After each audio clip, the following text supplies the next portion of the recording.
Good morning. Good morning, Lilian. Good morning, Joelle. Thank you for being here. Today is Canada Day. Happy Canada Day, July 1st, 2025. Happy And Canada Day. thank you.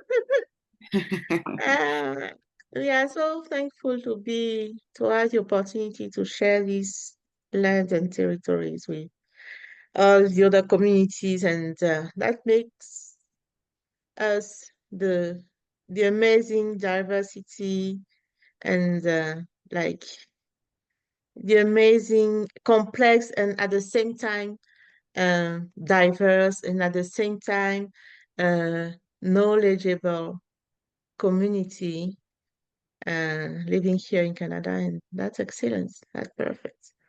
And yeah, today will be our second session about self-care, and we had a very good conversation uh, a few days ago. That was on Saturday, on the 28th, and 28th of June. And today, July 1st, we are going to continue with the second part. Thank you, Lilian, again for being here. And the floor is yours. Merci beaucoup, Joelle. Yeah, so we have to finish up with self-care. We started last time, discussed a few types of self-care, including emotional self-care, physical self-care, and mental self-care. I'm sure maybe before we continue, can you share anything that you've done for self-care for today? You just said it was Canada's Day, and I guess it's a day to celebrate. It's a day to improve, to relax, which of course positively impacts our mental health. Mm. Have you done anything for self-care today, or is there anything you're planning to do later on for the day? So, to be honest, my self-care, let's say action or inaction for today was to enjoy my bed. That was because I always run and like cleaning, going to work, coming back, having stuff to do. So my sleeping pattern is not the best. But today, even though I woke up very early because I guess my body is like is set that way to wake up early, but I really spend time like enjoying my like thinking about my project and all those stuff, and that was like a boost for me to start the day. And for sure, I will have a lot of activities after that, and yeah, I will continue to enjoy the Canada Day celebration. And like I was mentioning before, it's a very special day for me because to me it's a blessing to be here in Canada with and living with other community, because I have friends from different cultural background, and Okay. getting to know all those cultures and all those behaviors from different Background. cultural Mhm. lenses. I Mhm. guess this is amazing. So I always celebrate this day, so it's a very special day for me. Okay, that sounds exciting. Sounds like you're planning to do some social self-care, some physical Absolutely. self-care. Yeah, Now yeah. we have a guest. Okay. Let me. You can unmute. Okay. Hello. Hi, guest. Thank you for joining us. So just join us. Let us set her material, and we will come back to Jess or Okay. him. I don't know. So, so just whenever you are ready, you can open your cam, or you can just open your mic and say hi, and so we'll have a discussion as well. So yeah, Lilian, last time we talked about we had very like deep conversations last time, and we talked about the emotional self-care and the physical self-care. Okay, So so that was emotional, physical, and mental self-care. Those were the yeah. three types of self-care that we looked at in our last session. Mm-hmm, So today we'll be jumping into social self-care. I know mm-hmm, that's quite common and people are familiar with. We'll look into that, look at spiritual self-care, check into environmental self-care, what it's all about and how to practice it, professional self-care and financial self-care. mm-hmm. So is there anything you want to share with us? Maybe, I don't know, let me check in with Jess, who just came in. I And think just just jump in and introduce his or herself to us so we know who we are talking to with. So we know who um we're here with. I don't see just on the list of participants anymore. Maybe he or Okay, she maybe would she come stepped back. out. Okay. Yeah. All right. So we'll just continue straight away with Mm-hmm. social self-care. Okay. So let me hear from you. When you hear about social self-care, what is it that comes to your mind? Qu'est-ce que tu penses quand on parle de soins de soi social? Euh, En fait, c'est un peu comme je disais la dernière fois. Il s'agit de d'avoir les bonnes, d'abord, comme je dis in English, I say, um, vitamin F, family and friends. So that's the first thing. So having this person, those people, surrounding myself with quality, like people in terms of quality and in terms of those who will really care for me and Mhm. those who will see me the way I am for real. Yeah. They will not necessarily be like okay with me because I am nice with them, but just tell me whenever I mess up or whatever. I need to hear that, from real friends. So yeah, so that's what I believe. Um, can you see? I don't know why I don't see you. So we have someone who joined us. Relearn this. Really this. Okay. Yeah. So welcome. Do you mind introducing yourself?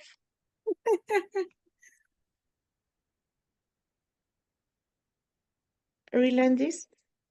Can you hear us? Hi, I Okay. can hear you guys.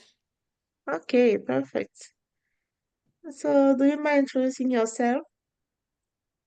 Sure. My name is Relindes. I am a registered social worker, and I don't know what else to say, but yeah, I just saw the ad pop up right now, and I decided to join it. It's a topic that I resonate with highly or deeply, so I just wanted to join in and hear what the conversation is all about.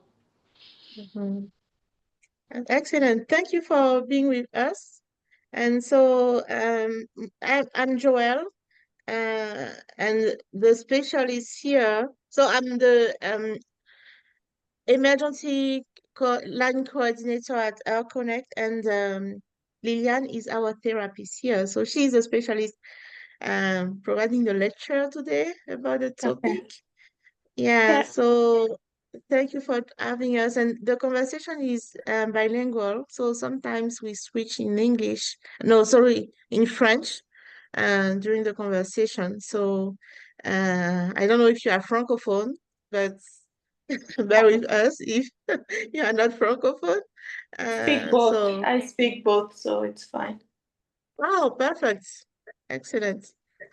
Donc, on était en train de dire aussi que on parlait de social self-care la dernière fois. On a un peu touché le point et je disais que Liliane me posait la question comme quoi, qu'est-ce que ça m'inspire? Donc, je disais que il Qu'est-ce que ça fallait veut pour dire? moi, What does it mean to Comment? you? What does it J'ai pas mean to you? compris. What does social self-care Yeah, mean to you? yeah. Donc, I already said that in English. I just finished saying that in English. And en français, je disais que c'était important pour moi de m'entourer des bonnes personnes, des personnes de qualité, des personnes qui vont me voir pour ce que je suis pour de vrai, et puis m'encourager, être là pour moi et me dire aussi quand il y a des choses à dire. Donc, pour moi, c'est ça, la connexion sociale de qualité qui est importante. Voilà. Okay, thank you. I don't know if Religious wants to tell us what she thinks about social self-care. It's interesting how people can perceive the different forms of self-care. Within this, can you tell us what does social self-care mean to you? Okay. I would say, yeah, it is. I don't know if I can really define it, but social self-care, from how I understand it, would be you choosing where you position yourself, with whom you interact, you know, how you put yourself out there and whom you choose to be a part of your social circle. And like I said a minute ago, it's a topic that resonates to me because you would see that with the younger generation, they don't really have the skills to pick and choose, right? They just go with the crowd, they go with the flow. And we all know that a lot of times it is not best for them. The outcomes are not always positive. So being at this age in time, and when I say age in time, I believe that we're all at an age here now where we prioritize our mental health, and whereby we would not just throw ourselves or go with peer pressure that like our kids would, right? So yeah, it that's when it comes into me. I pick where I go. I pick how I spend my free time if I have any. I pick whom I spend that time with, for various reasons. Because one, the time is not always there, it's not always a given. And Mhm, second of all, when I have a break, I need that break to be fulfilling mentally. mhm. Yeah. Yeah, that's interesting reading this because you used an example of youths, and I think unfortunately the case is not different with adults either. As much as we've grown, some of us are still not capable or able to make those healthy choices of who we keep around us that will impact us positively. So it is a continuous work for anybody in your life to know, to learn how to use your sieve to select what is good for you, the kind of people to keep around you and the kind not to keep around you. Joël, est-ce que cela te dit quelque chose? Yeah, oui, absolument. Juste pour, désolée d'interrompre, il y a Nina qui nous a rejoint. So Nina, good morning. Thank you for being with us. So like I said previously, the conversation is bilingual, so English and French. La conversation est dans les deux langues. Donc, est-ce que Nina voudrait se présenter? Nina, do you want to introduce yourself? And are you comfortable in French or English? Because we switch between both. And So you can if, open if your she can't microphone. talk, she can just drop a chat, then you read it out. So we don't oblige. Okay, Yeah. okay. You can also open your microphone and say something, introduce yourself. So she said, "Good morning, everyone." And so whenever you are ready, you can just jump into the conversation. Quand vous voulez, vous pouvez juste nous rejoindre dans la conversation. Donc, oui, pour revenir sur ce que Lundi disait, so from from what Randy said previously, it totally resonates with me. And it's just like I see life the same way. Um, because I'm in charge, like I said last time, I'm in charge of my happiness. I'm in charge of how I want to frame my life. So if I want to spend time with someone, it must be like uh, I need to enjoy this time and to be with like quality time with quality people. That's how I can describe that. Yeah. Perfect. Okay, so let me jump into a brief definition of what social self-care would be. So social self-care, which involves fostering a sense of belonging with others, can help shield you from negative consequences of isolation. This form of self-care could include nurturing current friendships, familiar bonds, or romantic relationships. So according to Center for Disease Control and Prevention, loneliness and isolation are associated with higher rates of depression, suicide, and death. For many people, relationships with friends and families can be a nourishing source of mental and emotional well-being. So, however, relationships also can be a source of stress and unhappiness. That is what Relindis and I were just talking earlier. So it can either be a positive tool or a negative tool, depending on how you use them. So whenever I talk about social self-care, I always like to remind my guests that it is not only about you creating friends and keeping friends, it's about you being comfortable with yourself first. So you can only create and nurture friends when you are fit mentally. If you're not mentally fit, you struggle with creating and keeping relationships. So you cannot build a sense of belonging with others without having a sense of self. So my next question is, what are some of those things that we would do to practice social self-care?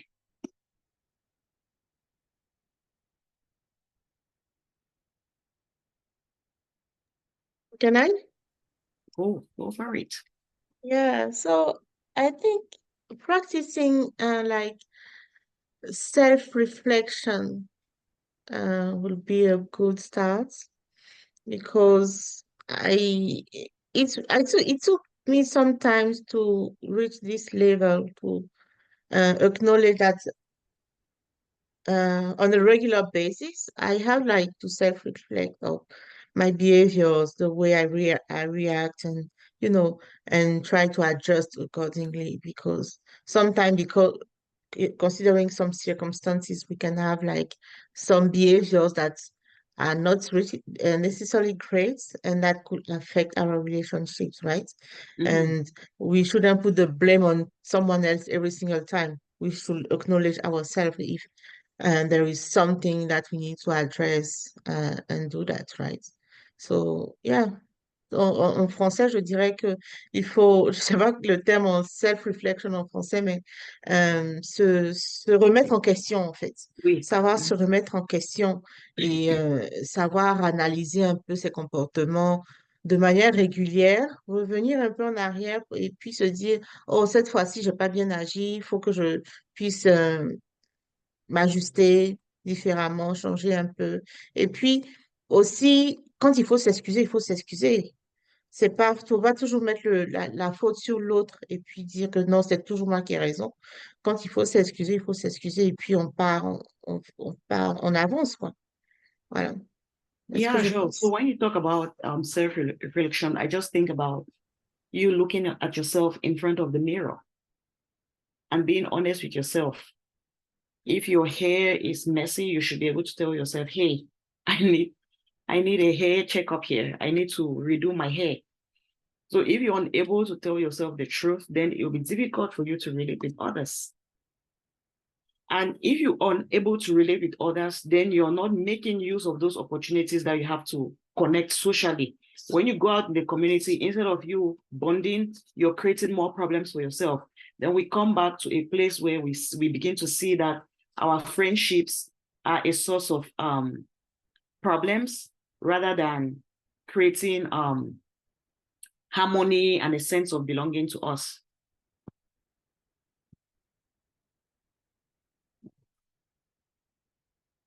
Where's my presentation now? Relandis and Nina, do you want to add something? Anything that's you want to notice or to share?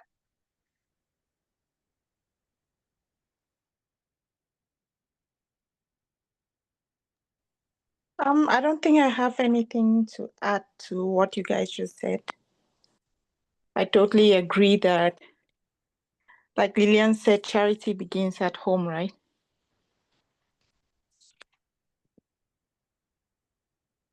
Yeah. Exactly. Yeah. So Exactly. And if you and can, Miss if you If you're can, not mentally balanced, you will struggle relating with others. yeah, In exactly. that sense, being out and connecting with friends is not going to be useful because you wouldn't make a good sense out of what is going on. So it's important for us to work more on ourselves. If we want to build social relationships, we have to build ourselves first. Yeah. So maybe we just jump into the next session. How do we practice social self-care? So it's as simple as calling a friend, connecting with family members, meet up with friends, go for a walk. I think Joel was talking about heading out for Canada Day activities with some friends in the community, some friends she has from different cultures. That is something she's looking forward to today. Join an online group. What we are doing now is part of social self-care. We are connecting, even though it's virtual, but then we are interacting, we are engaging. Then connect with others for fun activities, play with your pet. All those are different forms of social self-care. Is there anything that stands out for you? Is there something that you like doing more often or something that you rarely do that you like to start doing as part of your social self-care practice? It's an open question. Anyone can answer. For me, to add to what you've already listed, like go to places that bring you peace and that add value to your mental well-being, right? So for personally, I love working out. I don't always work out, but I just love the feeling I get out of exercising. And so to be able to really tap into that, I joined a small group of women who want to better their lives, want to better their physical, mental, and you name it. And so it's not a competition. And that's what drew me to them in the first place. It is just a group that encourages each other to get up, walk. It's not a marathon. You're not trying to impress anyone, but show up. So, and the motto of that group is, even if you can't work out today, at least encourage those who went out and did a 10-minute walk. Encourage them. Yeah.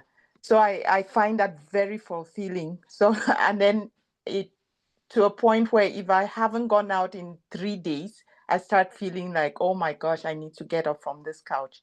So just look for things that add to your add value to your being, and join those groups. Not things that take away. Walk away from things that you see are taking away from who you are already, or from just walk away from them and then join. And like Lillian said, it's not all about what you get out of others. Also take a break and think about what you bring, right, to your social life. Are you a friend who adds to it when you meet up with your friends? Do you add to the laughter or you add to the chaos? That's a strong one to reflect on. How and unfortunately some people are unable to be honest with themselves on where they fall. If you were to ask someone who is bringing chaos on the table, they would say, I add to the joy of this group. So it's really interesting how people can be distorted when it comes to being honest and being reflexive. Yeah. Mhm. Just to add something here, before that, Nina said on the chat that self-introspection is very important, and before that, she said you said it all. I guess she was talking about the self-reflection as well. That's right. And yeah, and to add something to what you just said, unfortunately, some people, sometimes, so, those who are bringing the chaos, they don't, some of them, they don't realize that they are doing that, right? They just do the thing, and you are the one um, getting the side effects of this chaos. Unfortunately, sometimes that's why I was saying it's important to check the type of people you want to surround yourself with, because they can sometimes can some people that can be nice, but the side effect on your life can be sometimes something that you didn't expect, on like on a negative way, right? But you need the same way you have to to practice the self-assessment. The same way you have to assess the person according to your value, right? You have to assess the type of relationship you want to nurture as well. So that's why I really like the fact that Relandis is part of this small group, and those all of you are on the same page, right? Because you had this ability um, to assess the type of relationship we want to nurture them in within this group. Yeah. Yeah, thanks so much, Joe. I just want to make a comment, reflecting on what Relindis earlier said about youths. We are now in a digital age, and there is overflow of information, and it's easy to just click into Facebook and you find yourself in a community. Sometimes you don't even choose to be there. Sometimes you choose to be there. Now it becomes very difficult for people to know what to absorb and what not to absorb. Because, like I said in our last session, whatever you feed yourself with is what you become for mental health. If you're reading information about how to improve yourself, you'll find yourself improving. If you're reading stuff on how to become um, a street guy, you'll become a street guy. If you're reading information on how to diet, like reading this said, she belongs to a group where they go out for physical work and support each other. Even when she doesn't do it mentally, her mind is reflecting on that, and it plays on her mind, and it impacts probably what she chooses to eat, how much exercise she does, what she's passing on to her kids as well. So it spreads out. Whatever you feed yourself with is what you become, consciously or unconsciously. So the kind of groups that we choose to belong in, the kind of interactions we have on social media, which is part of our social self-care, could impact us negatively or positively. So that's another thing to watch out for.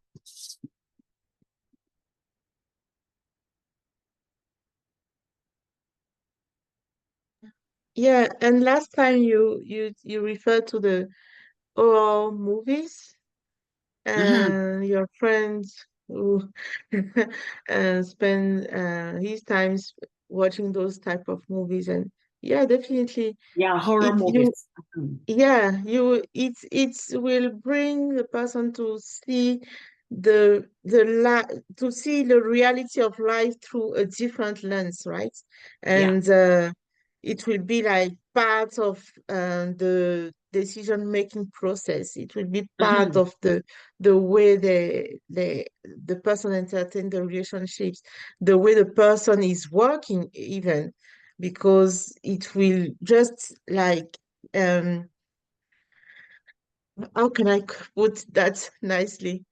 It's not it's not the best way to like try to live our life significantly when we have like so many things like um interacting with the way we are supposed to genuinely deal with our life on a regular basis. And that's why I really value practicing meditation and prayers Mhm. because it brings you back to your real self, right? It helps you removing whatever the social interconnections and whatever the life, the environment in general brings into your mind, right? So Mhm. prayers and meditation brings you back to who you are for real, and starting from that, you will be able to like on a regular basis regarding the circumstances, you can just like go for your real values instead of considering all the bad aspects of the environment into your life, right? I don't know if that makes sense. Yeah, of course it does. Oh, Nina is saying so true. What is so true? We want to hear from you. We've said a lot of things here, so we don't know which one is true. Really, is any comments on the role the digital age plays on our social connection and social well-being? Because people don't realize how impactful it can be on Sorry, us. sorry, Lilian. I guess Nina opened her mic. She wanted to Okay, say something. let her go for it. Hi, ladies. Sorry, I can't have my mic open because there's noise where I am. Oh, So yes, so I prefer to listen and write the comments. So I agree with what you said, Lillian, about self-care, the type of people you connect with and associate with, they shape um how your interactions and the impact of your interactions will be um, on a daily basis socially. And also when you practice meditations and prayers, you practice meditation and prayers. Yes. This help also, keep yourself close to your inner self and to your values. So that's why I was saying it's so true because those are the things that help you, you know, live a better version of yourself and interact in a certain way in the society. Nina, you can speak in French next time. We are all French speaking here, so. I know, but I can't guarantee my French will make sense either because I'll mix the words. No, but I got you perfectly well. I liked most especially when you use the word of your inner self, because that is Mhm. something we usually do not focus on. We focus on things going on around us so much that we don't know how much important the inner self plays in how we take care of ourselves, the kind of choices we make, the way we interact with people depends on what is in here. It depends on the values that we have.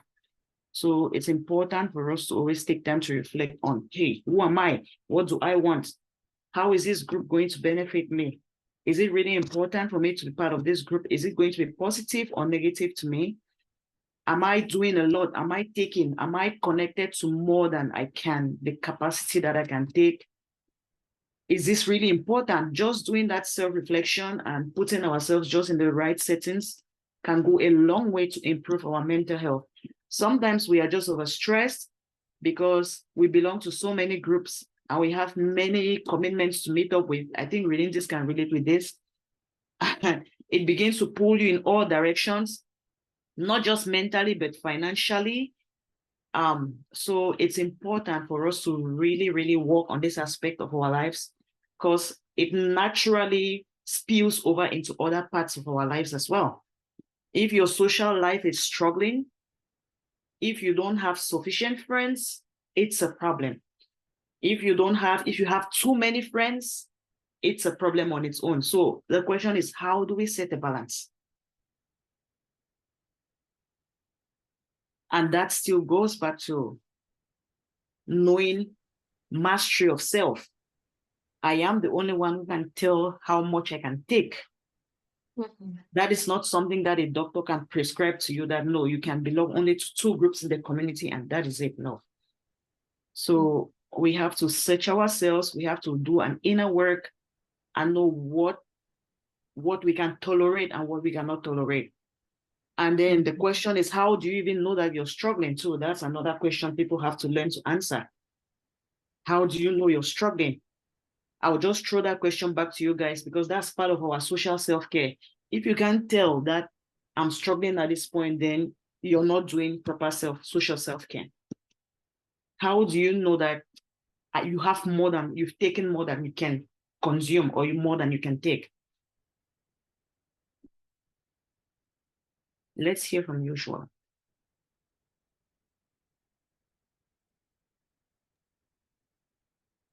Lilian, I just wanted to go back a little bit and say that in French, what we just said, because it's so deep and so important to mention that in French too, because on était en train de parler du fait que il est important de pouvoir s'entourer, comment je peux dire, que l'environnement n'ait pas un impact trop négatif.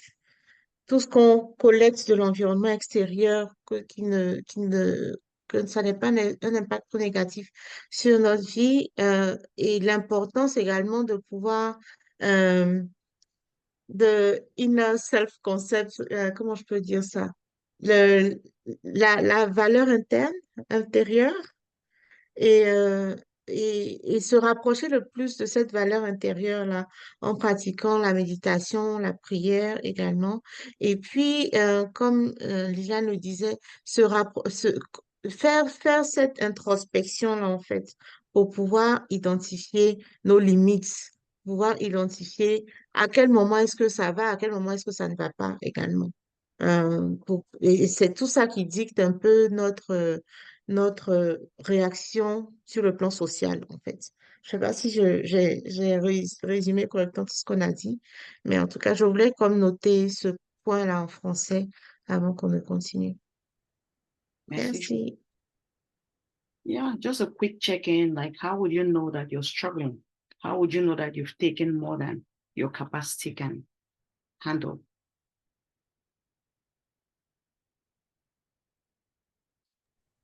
I'll go on that one.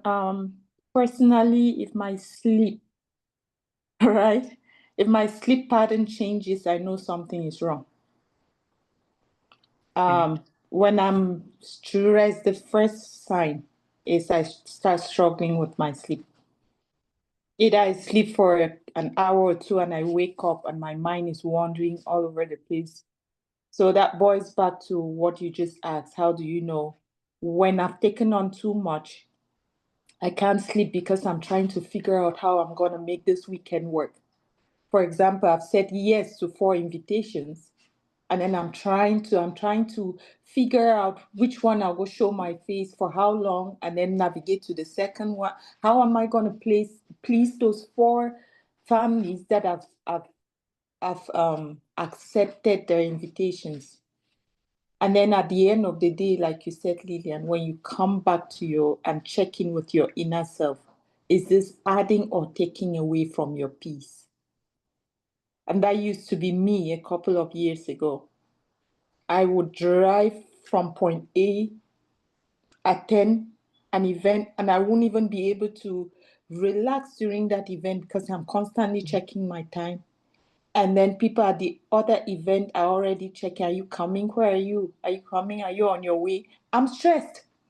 I'm sitting there, I'm stressed. I'm supposed to be enjoying myself, right? Isn't that the whole goal of attending social gatherings? I'm supposed to be relaxed. I'm supposed to be engaged. I'm supposed to be enjoying myself. But no, none of that. I am not enjoying the event because I'm just looking at the time to be able to sneak out without anybody noticing to the other event. And then it took me getting into an accident to realize, like, you know what, I can't please everyone. And to this day, it's been years since that accident. That was my only accident, and I pray to God I never get in another one. But it was scary enough for me to change how I do things. So, and I had a 3-month-old baby. My oldest was in the back of the car. And I started asking myself, was this worth it? Is this worth it? Who am I pleasing at the end of the day? By wanting to say yes to everyone, by wanting to be everywhere at the same time, who am I pleasing or who am I fooling? How is that fulfilling to me, to my person and my family? And by the time I answered all of those questions, I realized that, you know what, at the end of the day, if I can't show up for me and my immediate family, then I'm putting up, I don't know, I'm playing a role that's not me. I'm simply acting, and I don't want to act no more because it's expensive to act. So that's where I put a stop, and to this day, if I don't attend 2 gatherings on the same night. It has to be one event. I go to one. So if I receive an invite and I've said yes to that first person, I don't care if it's a wedding of the queen that comes up later and an invitation is sent out, because I already said yes to that birthday, that wedding. I consider it wasn't meant for me to attend. I excuse myself, and I'm fine with that decision, and I sleep well at night. So yeah. That's an interesting example. Reading this, I really appreciate that, because you painted a very clear picture of what how self-care can be poorly managed, and how, on the other hand, you can manage it well to your well-being. So, Joël, does that speak to you? Est-ce que ça te dit quelque chose, ce qu'elle vient d'expliquer? Oui, totalement, parce que Régandis, merci d'avoir partagé ton expérience. C'est vraiment, euh, j'imagine qu'avec l'accident, ça crée, comment je peux dire ça? Ça crée comme une onde de choc, pas un choc, c'est vrai, il y a le choc de l'accident, mais une onde de choc, et puis ça comme rejaillit sur, ah, mais tout ce temps-là que j'ai passé à vouloir plaire aux autres, à vouloir faire plaisir aux autres, pendant que moi, j'étais comme stressée au volant, stressée à m'apprêter, à être à l'heure, ou bien à arriver avec un cadeau, être allé chercher le cadeau. Est-ce que ça va plaire aux gens? Est-ce que ça va pas plaire? Quand tu arrives avec le cadeau, la personne regarde à peine le cadeau et puis le dépose, pendant que toi, tu as pris tout le temps pour pouvoir... Oui, c'est... Et j'ai été également dans cette situation-là, à vouloir vraiment me mettre en arrière et toujours essayer de faire plaisir aux autres, parce que, je sais pas, peut-être dans le fond, on se dit que, ah, si la personne me voit, je sais que la personne va m'aimer plus, mais c'est pas garanti, hein. C'est pas garanti que la personne t'aime plus. Parce que toi, tu sais le genre d'effort que tu as voulu faire parce que tu as de l'affection pour cette personne. Tu sais jusqu'où tu as voulu aller avec tes efforts. Mais la personne n'a pas conscience de ces efforts-là.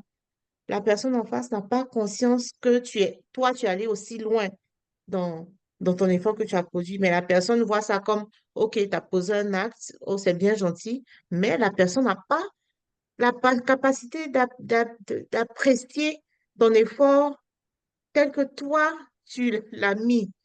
Tu vois, je ne sais pas si ça fait du sens, mais j'ai pris du temps à comprendre ça et après ça, je me dis, bon, tant que moi, je suis bien, tant que je suis confortable, c'est pas être égoïste, mais c'est juste prendre soin de moi et de mon bien-être. Et je pense que l'autre personne en face fait pareil.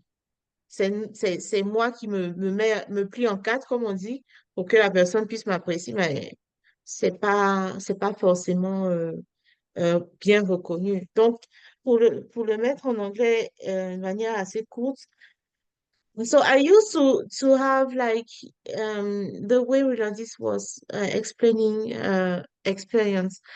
I used to do the same because I wanted like to be so nice with people, and I wanted to like being in this like in this type of relationships with my friends in a way that, oh, Joel is nice, and I have been raised like that actually.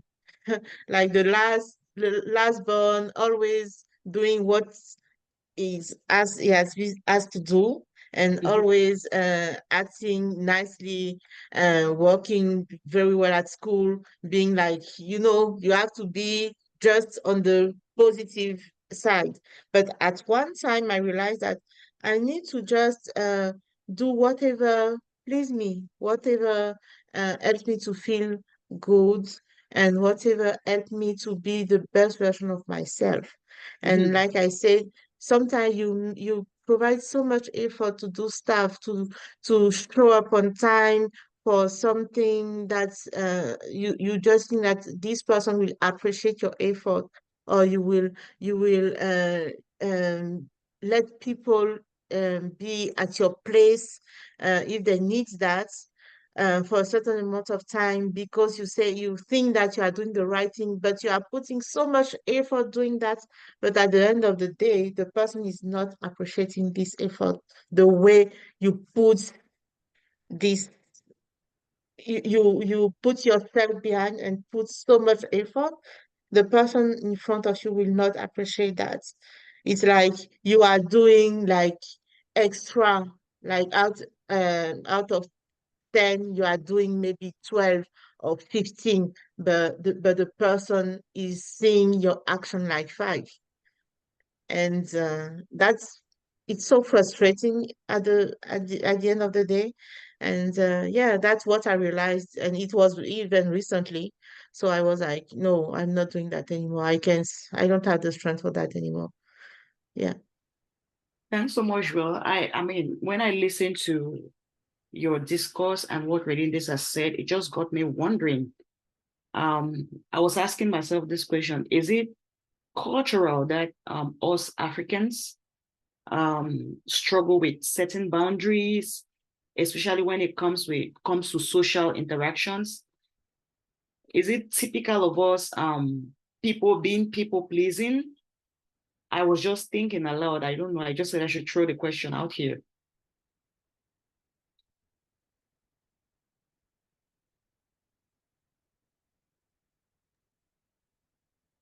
What do you guys think? I think it Yeah. is. I think it is. I think it's a part of the culture, right? Of us always wanting to, I don't know, not feeling like when you're invited somewhere, you have to go. But an invitation comes with an open question where it's like, that's why you have that RSVP on it, where if you're available, please let us know that you'll be attending. But to us Africans, I think receiving an invitation makes you feel obliged to want to show up. And like I said, if you can, then beautiful. I'm sure that that person, before inviting you, putting thought into it and truly would have appreciated you attending. But at the end of the day, ask yourself if truly you're capable and able of attending. Yeah, Yeah. that's And like that. Lillian said, if it's costing you mentally, if it's going to be expensive mentally, and if it's going to be unaffordable, not only financially, like time wise, health wise, mental health wise, then you're not able to attend. Don't feel obliged. I know it's a cultural thing to feel like you have to show up because a sister invited you.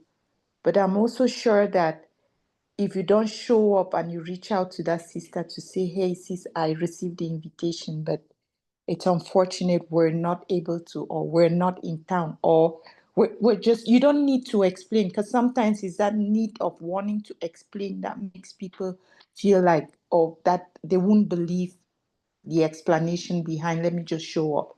You don't need to explain, just say, unfortunately, that day doesn't work for us, period.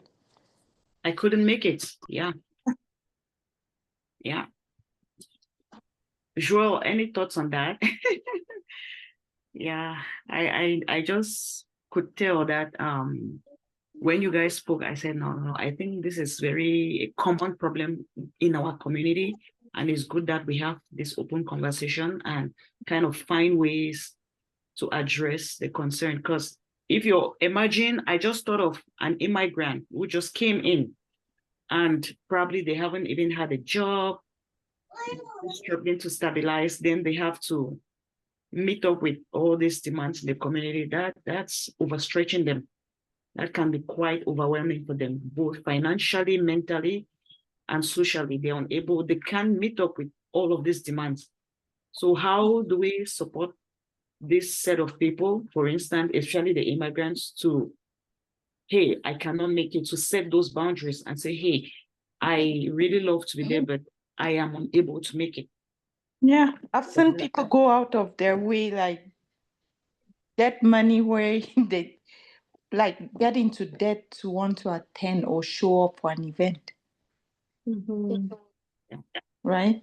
Yeah. So that's why I'm saying that the pressure, that's us giving into societal pressures, and which at the end of the day um, are costing to our mental, financial, and overall well-being. I've seen people get into debt to want to attend a wedding next door. Knowing fully well that they don't have the funds to buy a ticket, knowing fully well that they do not have the funds to buy that present, knowing fully well they don't have the funds to buy the attire to wear to that wedding. They get into debt and they show up. And then they come back and they can't sleep at night because they need to pay back that debt. Yeah, they start struggling. Yeah. Yeah. Yeah, so that was good that we discussed. I think Nina open have a microphone. Okay. Yes, you raised important points. For me, I think it also ties to what that pressure releases you were talking about is also tied to how we, how to say it, like the expectations that we have towards others in the society, because there's that pressure, retaliation from people who invite you, that if you don't show up, they won't consider you.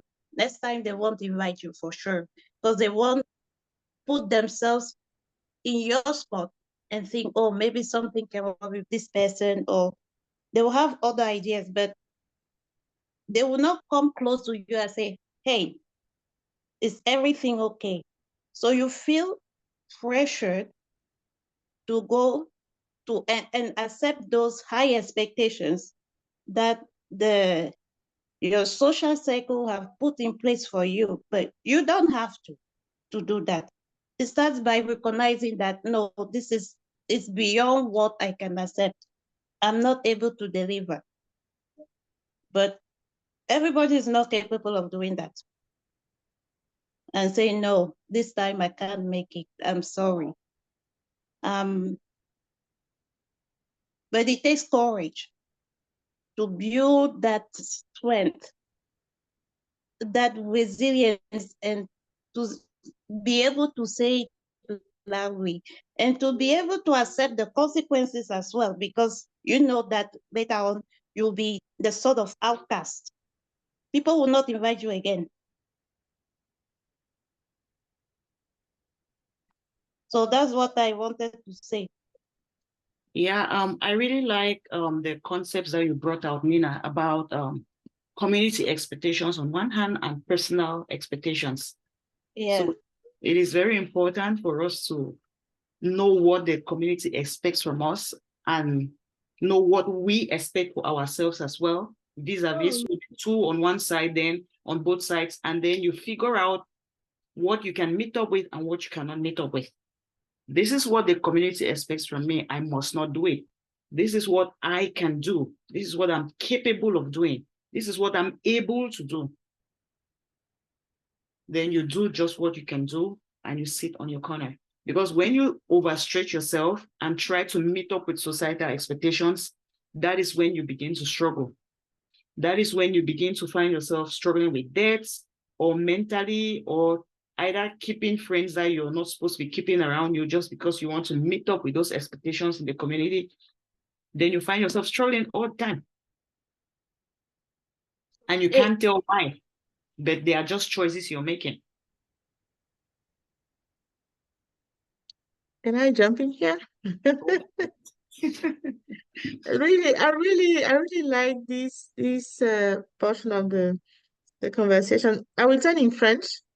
Je vais le faire en français parce il y a une phrase de ma mère que je veux bien partager.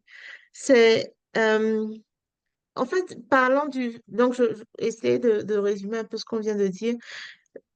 Faudrait comprendre qu'il y a, c'est-à-dire, on a cette capacité-là.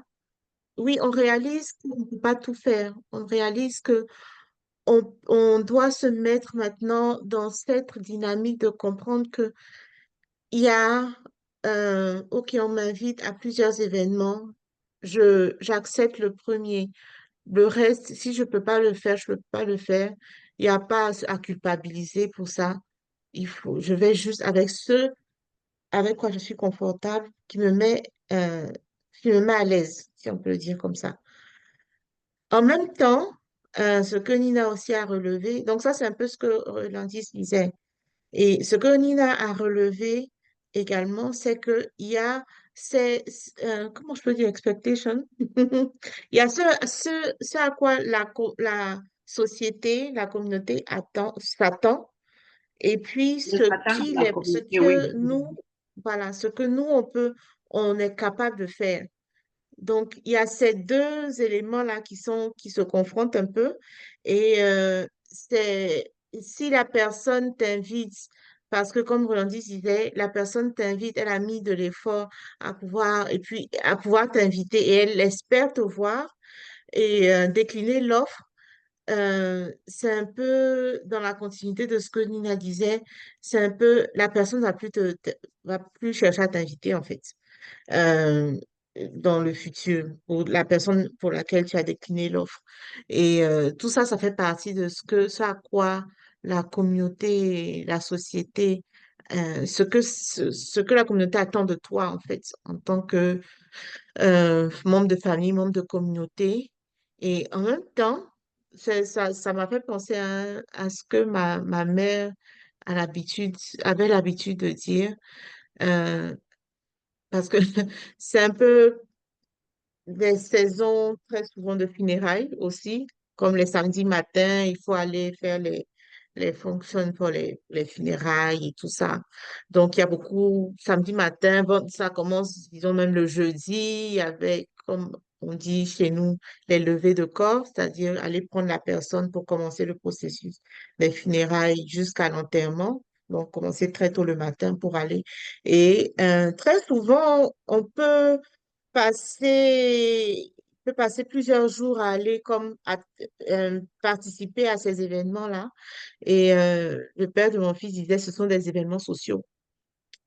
Ce sont des événements sociaux et il faut show up, c'est un peu comme une obligation de le faire parce que comme ma mère le disait, aller au funérailles, c'est comme un crédit.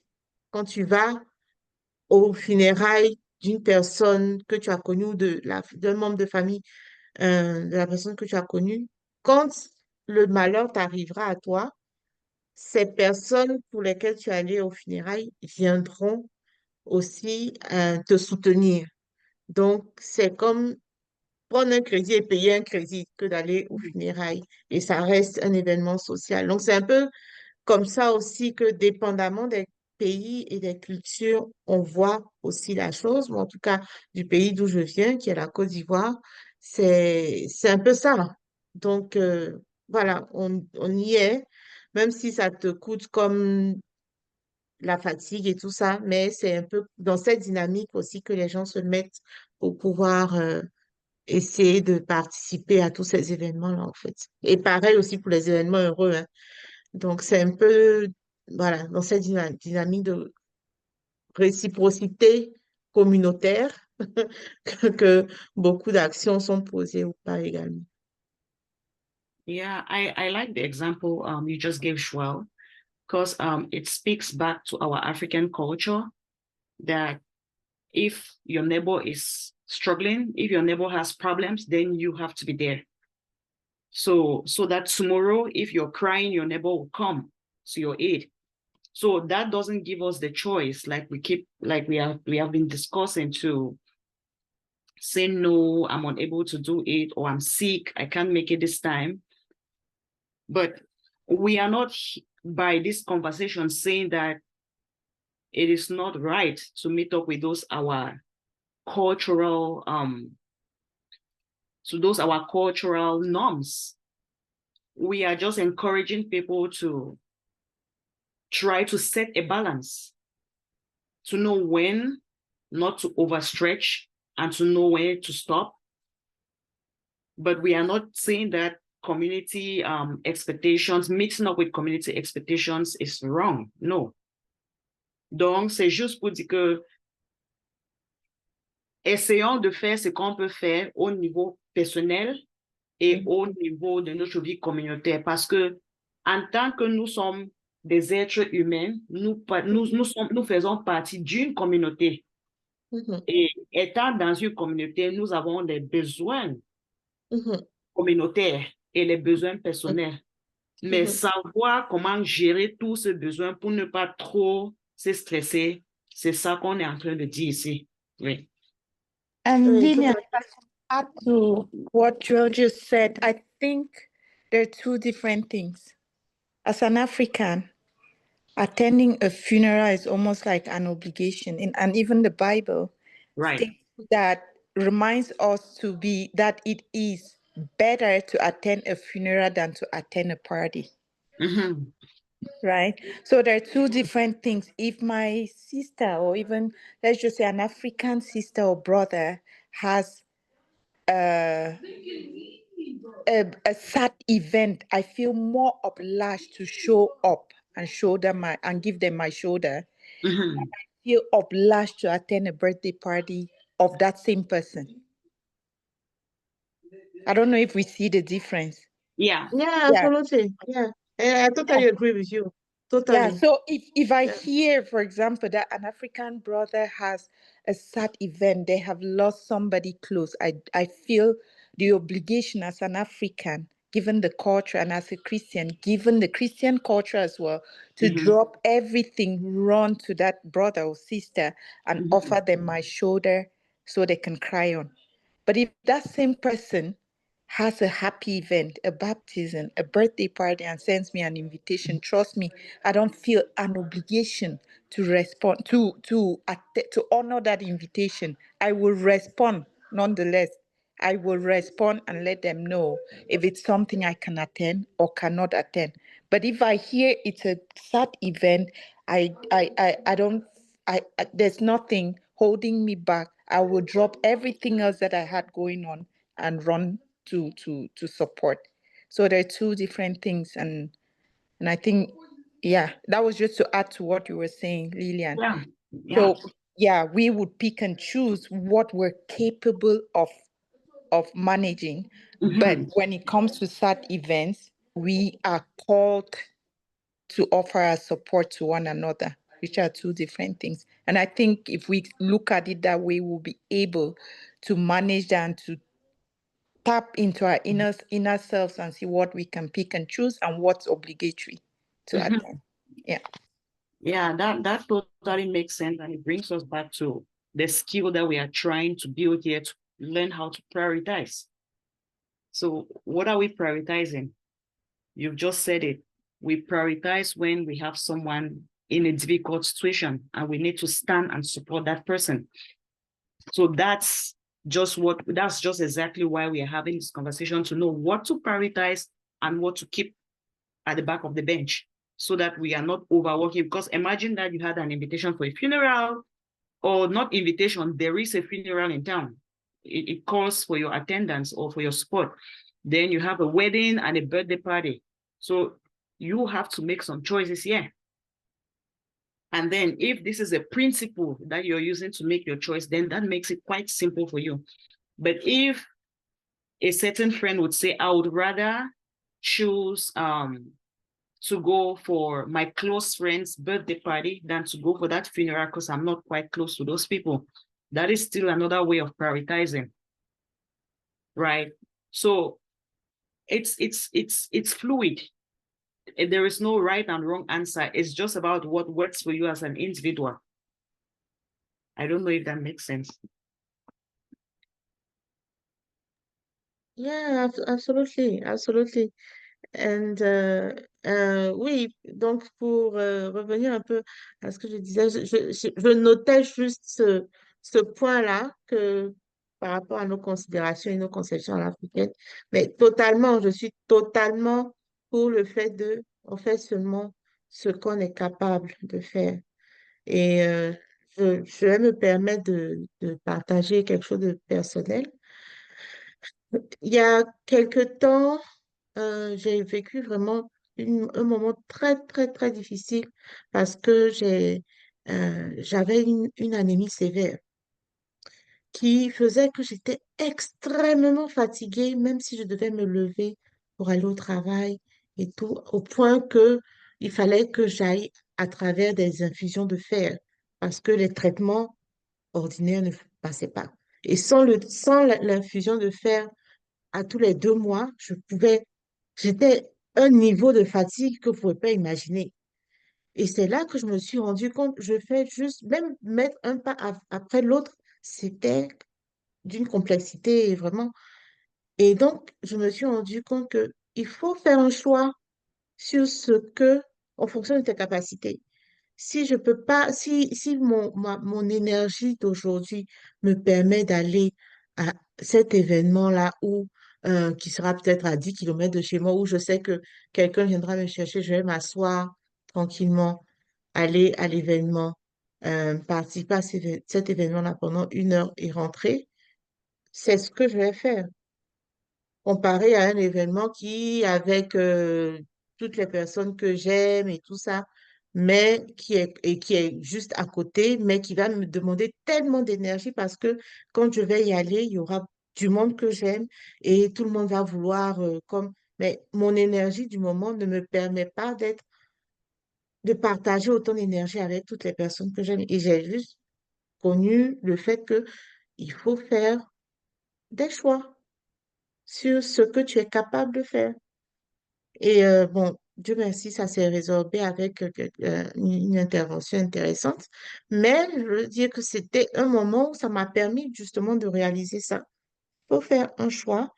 Personne ne va t'en vouloir plus que ça parce que tu t'es choisi, toi, et tu n'as pas été égoïste. Tu as juste choisi ton bien-être.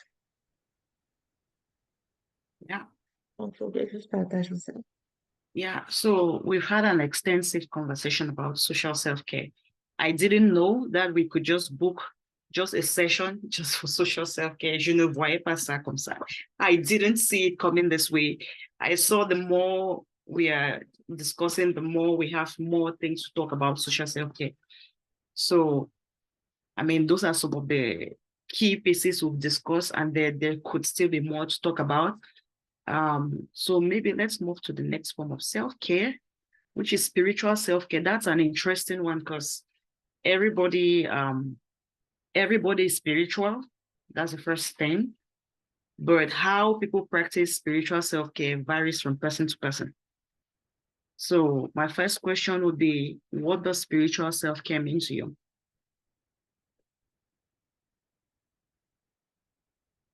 We can start with reading this if she's ready. I think spiritual self-care is just, again, tapping into and staying connected, right, with how you identify your spirituality. It is different for everyone, I should say. But for me, spiritual self-care would mean, stay meditating, staying prayerful, staying reading the Bible and staying current, staying connected with my God. Okay. However that means. That means just staying connected. Whenever I feel like I'm staying, I'm letting everything else take over me, and that side is being neglected. I always, like, I can tell after a couple of weeks, oh, it's just like tapping back into, I wasn't at church last week. I have to make a conscious effort to be at church this weekend. Like we allow the things around us to consume us so much so that it takes us away from a lot of other things that are fundamentally important. And that would be to somebody that, find spirituality important to them. If you do that, you determine what a healthy spiritual well-being is. So if it means you praying every morning before stepping out of your house, the minute you skip a day, you can feel like something is lacking. Okay. It can be, making sure, besides that, making sure you pray at the end of the day, you touch back with your spirituality and show gratitude for how your day was spent and the things that were achieved and even for your failures. It's just maintaining that balance. Again, it's all about balance. Yeah. And not letting other important aspects of your life slide. Okay. So for reading this, spirituality is that connection that she keeps with the omnipotent God. That continual process of praying, going to church, building her spiritual life is what is spiritual self-care for her. Let's hear from you, Joel. What does spiritual self-care mean to you?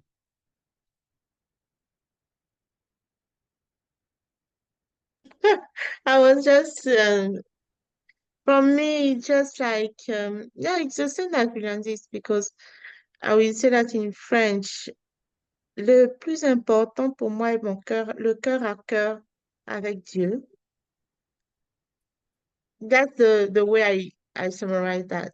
Mm-hmm. Just it's not necessarily being religious, but like being connected, right? Being connected with God and being in a way that I just value the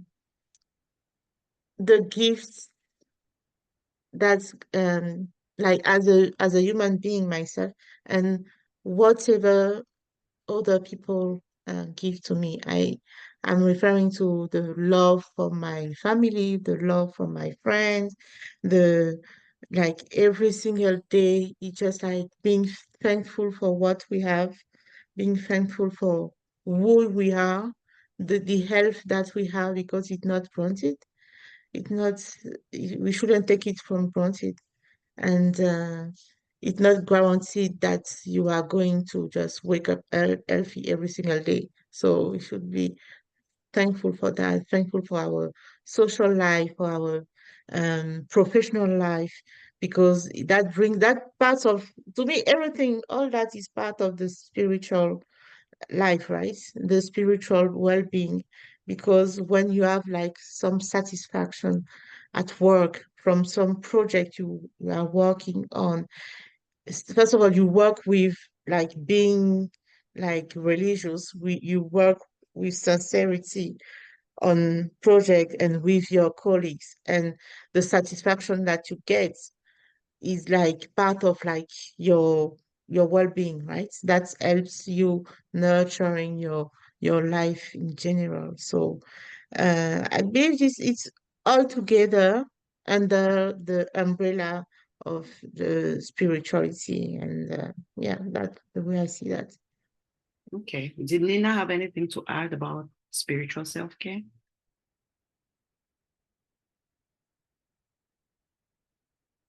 There. Yes, well, it's just the same thing as you said. Spiritual care for me is the way you connect and with your roots. It's not just about religion, but the way you interact with others, how you live your life, what is meaningful for you. It's part of spiritual care. Mm-hmm. And it's also very important to carry with that because what for us Christians, what we connect with God, but for others is not necessarily the same God. But it doesn't mean they are not spiritual or they Yeah. don't have a way of being spiritual Mm-hmm. and to care for themselves.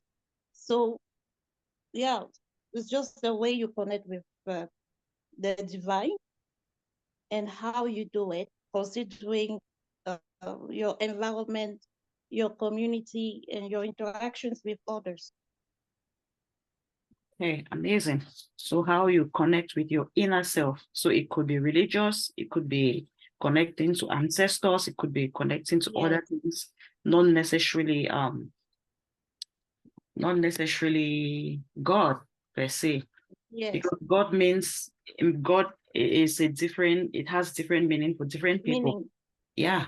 Okay, so let's look at what we have here. So spiritual self-care involves connecting with something bigger than yourself, such as higher power or a natural world, or looking inward for wisdom and understanding. Spiritual self-care can benefit your mental health and emotional health in all sorts of ways. You may foster a sense of meaning. I think Nina just talked about meaning through reading and studying scriptures. For some people, it's studying scriptures. For some people, it's connecting to their ancestors. For some people, it's reading some kind of books. Spiritual self-care can strengthen your sense of security. I feel secure. This makes me feel secure. When I pray, when I meditate, it makes me feel secure. Then it bolsters your resilience and creates a sense of belonging that fends off loneliness. So, what are some ways we can practice spiritual self-care? Everyone has talked about meditation. Some of us have talked about prayers. Some of us have talked about attending mass. Some of us have talked about scripture reading, listening to inspirational music, talks, testimonies, spending time in nature could help to boost our spiritual well-being. So, is there anything that stood out for anyone about spiritual self-care?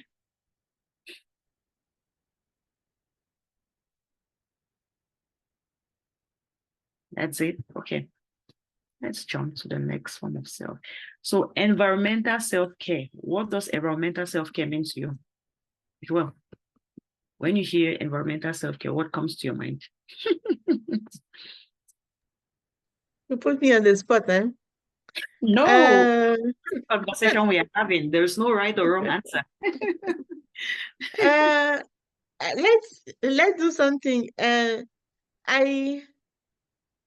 I believe, and this is the exact the best day to talk about that. So, for me, living in Canada is an environmental self-care for me, Okay. because considering the struggles in some African countries, I love my country. However, some experiences, and I also lived in France before coming here, but the environment that offers Canada is quite different. The In terms of nature, in terms of um, lifestyle, in terms of um, even people mindsets, right? And like even when you want to do like administrative processes and all those stuff. That's all part of your environment for me. And I totally, um, yeah, that's the way I see that. This is Okay. what I can define like uh, environmental self-care being in Canada. Yeah. Okay. Reading, is any comments on what environmental self-care would mean to you? Um, I don't know if, yeah, like you said, there's no right or wrong, but for me, it's loving the outdoor, Mm. loving the outdoors and remaining connected. I always look forward to the spring and summertime because I think in this household, we've just cultivated the attitude of going hiking, going for walks outdoors. And I always ask around here, like, how many hours have you spent outdoors today? Okay. And then everybody will just start running and picking their shoes, like, not enough. Some people will say half hour, and I say not enough. So it's just connecting with the environment, soaking in the sun. And some people will say it is hugging a tree every day, right? Okay. The first time I heard that, I thought that was bonkers, but I tried it. I tried it for some reason. And there's just a sense of peace. I was able to, trying that, I was just able to shut out all the noise around me. Okay. Yeah. And just be still for a second in nature. Just be still, just be present in nature and block out everything else that was going on. I found that therapeutic. So that I would love to do a lot more. To some, it's camping. I'm not a camper. I am scared of the outdoor. I always wonder about the unknown. What if a bear crawls up, and what if? So that's it for some. So whatever brings you that sense of peace when you're in nature, I would say go for it and practice it more. And I developed that sense during COVID, to Oh. be honest. Yeah, because we were locked in, I had to get out. I felt like I couldn't breathe most of the time. So I cultivated a culture where every morning 6 a.m., and that's where I found a few sisters around here. I ran into them at that 6 a.m. in the morning walking. And so we just started meeting up every morning and then going for an hour long quiet walk. I was Mm. surprised to find so many people out and about at that hour, very quietly, nobody talking to the other. Mhm. Just, yeah, minding their business and soaking in the nature, soaking in, the cool air of the morning and the rising sun. Just, yeah. Wow. Oh So wow, this is a revelation for me. So is it part of the group, the silence? Is it one rule of the group? it's not, when COVID ended, that silent part disappeared. Yeah, but we Mm-hmm. still just encourage women, most especially, because I find that we are the ones that suffered the most when that came, because we were locked indoors with kids, right? And then trying to manage these kids in the four walls is difficult. Mm-hmm. It was difficult on everyone.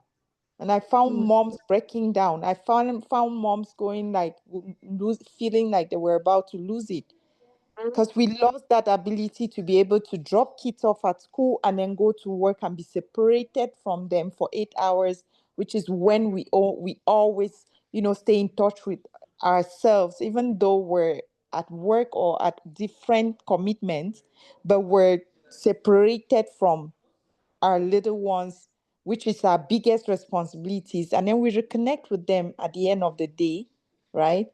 So during COVID, a lot of women were losing it. So, and like I said, everyone found a way to manage it without discussing it. And then we found ourselves, a few of us, doing the same thing to manage that, like just stepping out every morning, going for walks. And even though we met up at the same place, we weren't allowed to talk to each other. It was just like, let's just drown in your thought and work out whatever it is that you're struggling with. And then when we were done walking, we could sit down on a bench outdoor and just chit chat for 10, 15, 20, half an hour, and then hug it out, and everybody walked home. Right. So with that silent part we've lost it because we no longer meet up to go for physical walks in the morning, but we still encourage each other to put in steps like, don't beat up yourself by not working it. Don't let yourself work out the stress, right? Go for a walk on your own or go down to your basement and do a 30-minute walk and then come back and just check in with us to say, hey, I did my walk this morning. I feel great. Or I wasn't able to go today, sisters, but I'll see you tomorrow. Right? That's interesting. Environmental self-care would mean being out in nature, being at peace with yourself, spending time out in the community, anything that relates to you out there in nature. It could be hugging a tree, it could be sitting by the seaside, waterside. That's environmental self-care. Nina, what does environmental self-care mean to you? Environmental self-care means the same as what Regis mentioned, and also keeping your personal space in the house, how you keep it, how you take care of your house. So it's funny because before I became a mother, I used to visit my friends who had younger kids. And then every time we see their house was a little scattered, not tidy. And in my head, I was like, how could they live in such an environment? It did not make any sense to me until I went through it. And then now I realize like how stressed they could feel and what they were going through. So you were talking about mental self-care, like I was like, oh, that's probably part of it too. Like, how do you keep your personal space apart from going, out and connecting with the nature? Yeah. Yeah, that's amazing. Huge. Nina, sorry, Lee, let me just jump in here. That is what you just said is huge.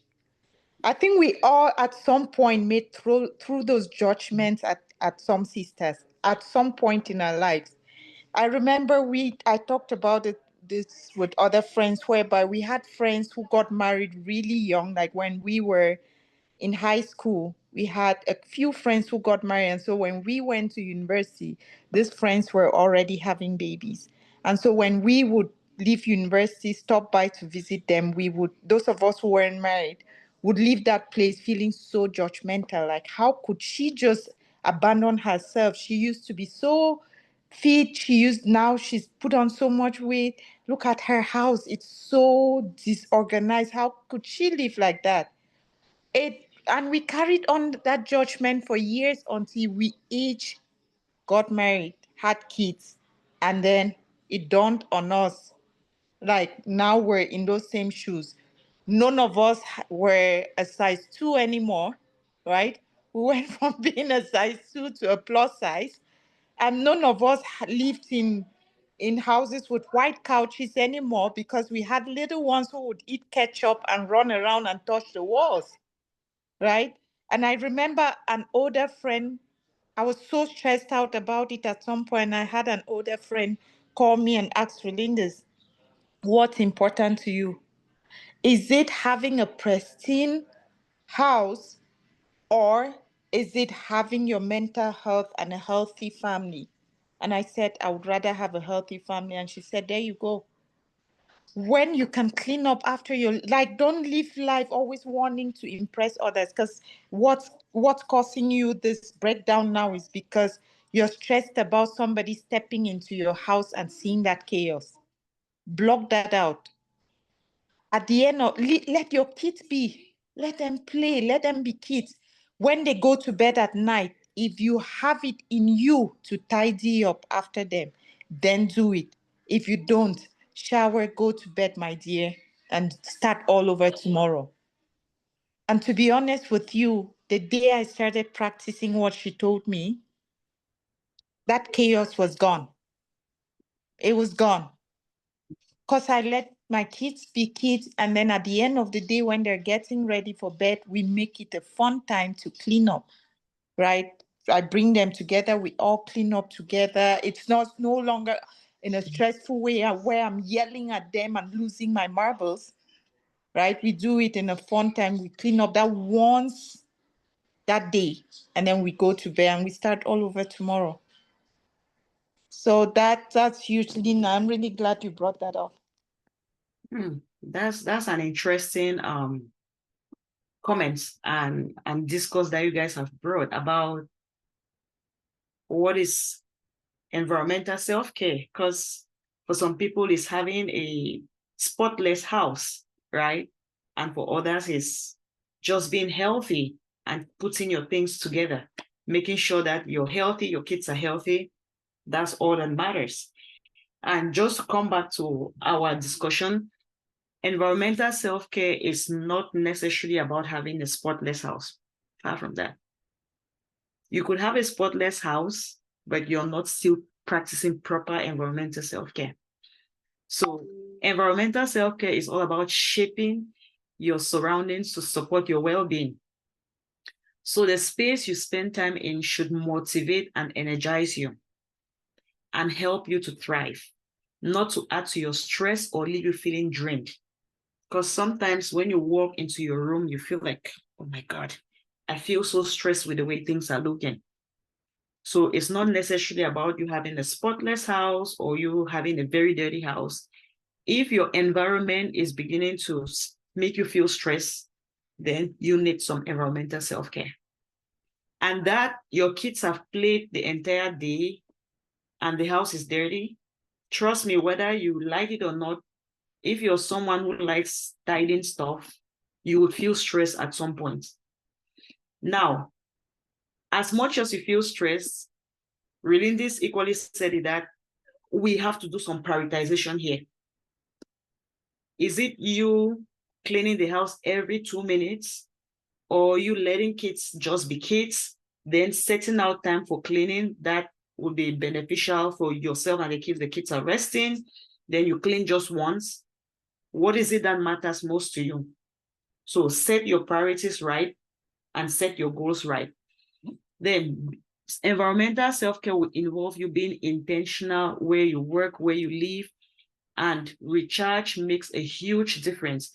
Now, this will mean that sometimes you have, let's say in your living room, you have a table on this corner, and the way you place your furniture, sometimes if you do a little change, it can revamp and reset your environment.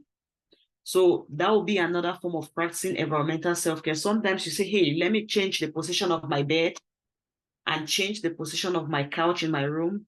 And you walk in, I'm like, oh my God, I didn't know this could make a huge difference. Maybe I have more space here. And it creates a better space for me and it makes me feel better. So that creativity, that time that you take to set things up is part of how we take care of our environment. Sometimes it could just be buying a little flower and putting on your table in your room. It makes a whole difference. That's environmental self-care. It's not anything super big or hard to do. So a clutter-free home, that's it. You want to live in a clutter-free environment, an inspiring workspace, or simply getting outside more often, like Relindis mentioned earlier on, can positively impact your mental and physical health. So sometimes it's just like, okay, we've spent so much time indoors today, let's step out. Let's take some air. Let's go hug some trees. Let's go breathe some sea breeze. That is part of our environmental self-care. It's not necessarily about having a spotless house. So did that kind of change the way you look at environmental self-care, or is there anything different that you noticed? Just a question.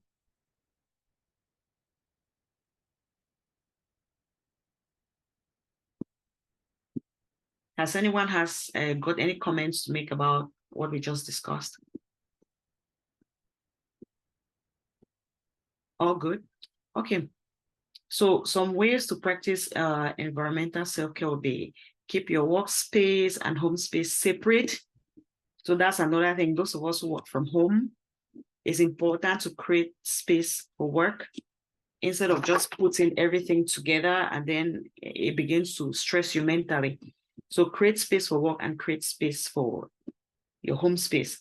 Then add plants, artwork, personal touches to make your space feel good. Declutter and organize to clear both your mind and your surrounding. When you declutter, you're clearing your mind mentally. It makes you feel relieved, and emotionally, it makes you feel better. Shake your routine by working from new locations. Sometimes you just want to say, okay, I've always worked on this table. Maybe today it's a nice and sunny day. I'll put my chair outside. I'll work from outside. That's kind of a revamp. It makes it different for you. Maybe today I'm going to work in a park. I'll get a table, get an umbrella, get whatever I need, and I'll be working outdoors today. Because sometimes most of us work, some of us work out of the office. So if you can change your work environment, that could be beneficial to you. Then spend more time outdoors to reset and to recharge. Most of you talked about that, spending time outdoors. So that's it for environmental self-care. I think the last, oh no, this is the last but not the least. It's professional self-care. What does professional self-care mean to you? It's different for each person. Some people see professional self-care as keeping work life from personal life. For some people, it's just about improving our workspace. It's just about improving, setting boundaries at work, the way we relate with our colleagues, or growing, taking new courses to improve our professional life. What does professional self-care mean to you? Joel, you got something to say? I'm just thinking about the fact that even if you want to set boundaries at work, whenever it doesn't work between with your manager or your boss, you can't do anything, right? You can't really manage things differently. The only thing you can do is just like to do what you are supposed to do as a like professionally. Like I referred previously about the sincerity in in your tasks, the sincerity and the commitments, and that will just help you to like have like your personal satisfaction about your accomplishments, and at the same time it will help avoiding any like difficulties in the relationship as soon as you do whatever you are supposed to do, to have like you do your part as like professionally. If you are a manager, if you are an employee, you just do your part, what you are supposed to do, and you do that sincerely. So that will help you to like have overall the satisfaction. And if it doesn't work there, it doesn't work there. At least you did the right thing on your end, and then the consequences or the benefits from your behaviors when that comes in place, uh, it's not about benefits and you just have to move on, you just move on. But yeah, that's what I see. Sincerity and trying to be like the best version of yourself to get the satisfaction. Yeah. Okay. Reading this, anything to say about professional self-care?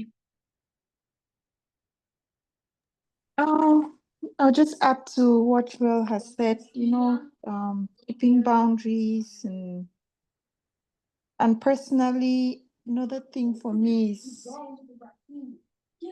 feeling maintaining that fulfilling um energy. Like I always feel like if you start feeling like you're not bringing anything else to that job, then you're done.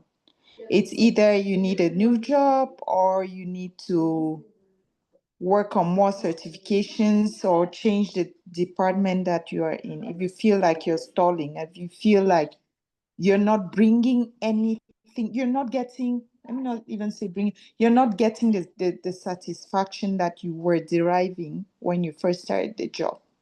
You've lost Your motivation. your motivation. You don't feel excited going in.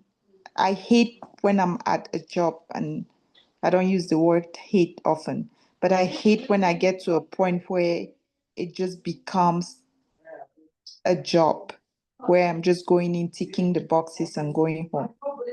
It stops being fulfilling to me. And yeah.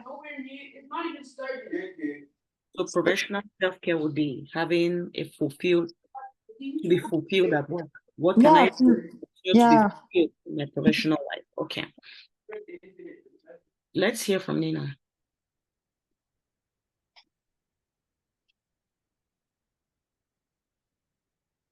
She did. For me, professional self-care means finding the balance between your work and your professional life. It's also finding fulfillment in the work that you do. Because as an immigrant, we all came here with diverse backgrounds, but we don't necessarily find ourselves working in the field that we dreamed about. So if you get a job and you're not happy with it, you need to work on your professional self-care. If not, you end up just leaving that job. If the goal was just to get a job to pay your bills, because we all have bills to pay. But if it's something that you like and you see yourself being productive in it, then yes, it also applies to professional self-care. And professional self-care also means like when you're in your work environment, maintain those boundaries and relationships. Like Joel said, sometimes you don't get along with your managers, or you feel like you have to make some compromise, to be able to be there every day and maintain some sort of healthy work environment. It's also recognizing when it's becoming something you can't handle anymore, like Belinch is what you said. Because I will take my example personally. When I stay at a place for 5 years, after 5 years, if I've maxed out what my goals there, and I start to feel bored, I'll just look for a different job, because for me it's no longer entertaining. I'm not challenged anymore. I won't stay there. Okay. I'll move to something next. But for others, it means like, okay, finding that good job that you like and stay there, and also see how you can evolve in that same company, that same field, doing some, going through education to perform yourself. Yeah. That's interesting. So professional self-care is being fulfilled at work, is keeping a good work-life balance. Yeah. So I think all of us have given very good examples. I even like the example, I want to highlight the example that Nina just gave about us immigrants who come in and just get any job just to pay the bills. That can be quite challenging, because at that time, the priority is getting a job to pay the bills. It's not about being fulfilled at work. So we most of us go through that stage where we have to get a job just to pay the bills. Then keep getting fulfilled is something for another day, which we could get to, or we may not even get to, depending on how things play out for us. So that's an interesting reality for our community. So professional self-care is about the things we do and are related to at our work life. So practicing self-care while at work and adopting self-care practices that lead to healthy work-life balance will make you more productive at work. It could even be just taking a break at work, balancing that balance. Sometimes it could be just standing up Maybe if you sat for too long and you feel stressed, just standing up and changing your position or your posture can be a way of practicing professional self-care. Self-care activities help reduce overall stresses at work and help you to create a balance. Activities to help you feel balance. Please, can you turn off your mic, I whoever has I noise just on? wanted to add something as well.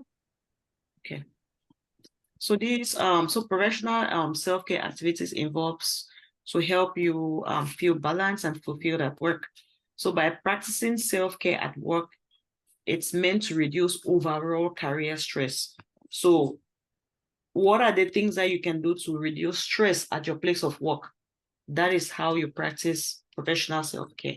Sometimes it could be just taking a break from work after you've worked for a couple of days and you feel like, okay, I feel overwhelmed, I need time off. That is a way of practicing self-care. Sometimes it could be seeking support from your colleague, things that you don't know your colleague may know. So you ask for help. It helps to improve the way you work. That is a way of doing professional self-care. Sometimes it's just taking a walk. When you feel stressed from your seat, get up, take a walk, re-energize yourself, boost your mood, then you come back and continue. That is a way of practicing professional self-care. So here are some examples of how we practice professional self-care. It could be If you don't mind, I just wanted to add something. yeah. I realize as well that professional self-care is not, yes, we have like to work, like to put food on the table for sure. At the same time, I realize as well that it's up to us as well to nurture our professional needs. I mean, if you want to set up a business on the side, just for your own sake, not necessarily to make extra money, but if it will be to practice something that which is dear to you, something that you know that professionally that will fulfill the needs, even if you have like a job just to put food on the table, you have to do that because you are like some your kids are counting on you to have food on a regular basis. But beside that, you can have like an activity that will fulfill these professional needs that you want, to be able to like keep going and keep having like a, a high level of motivation professionally. I just wanted to add. Yeah, It's my that's perspective. yeah.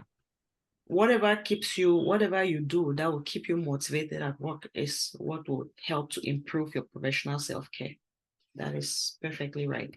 So some of the ways we can practice professional self-care include keeping work time and personal time separate. So actually taking time to have your lunch instead of working throughout your lunch and throughout your work day, creating that space and say, hey, I'm going to, let's say, the dining room, or I'm stepping out to have lunch. That gap that you create between your work time and your personal time is a way of practicing professional self-care. Stay organized, organize your work. Sometimes I go to work, I start with the most difficult tasks because at that time in the morning I'm more alert. Then I leave out lighter tasks for later part of the day when I'm beginning to get tired. Then take breaks during the day. Make sure you're taking time to step away from the stresses of your job. If you're working on a desk or a desk job, make sure you stand and move around. Evaluate your workload. Keep track of projects and tracks you need to accomplish.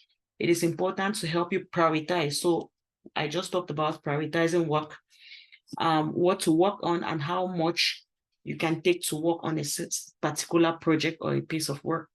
So those are some of the ways we can practice professional self-care. The last piece of self-care we have here is financial self-care.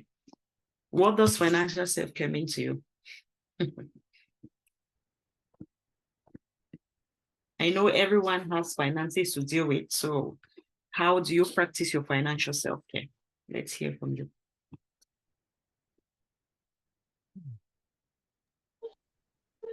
Anybody can go first. that for me, financial self-care is huge. That's the one thing that we are not really told in life or in school or at home, especially when you move to an immigrant land. Um, Financial self-care means knowing the resources that are available for you in your community or in the country where you are to be able to manage your finances, pay your bills, and strive, plan accordingly for your future, for your family.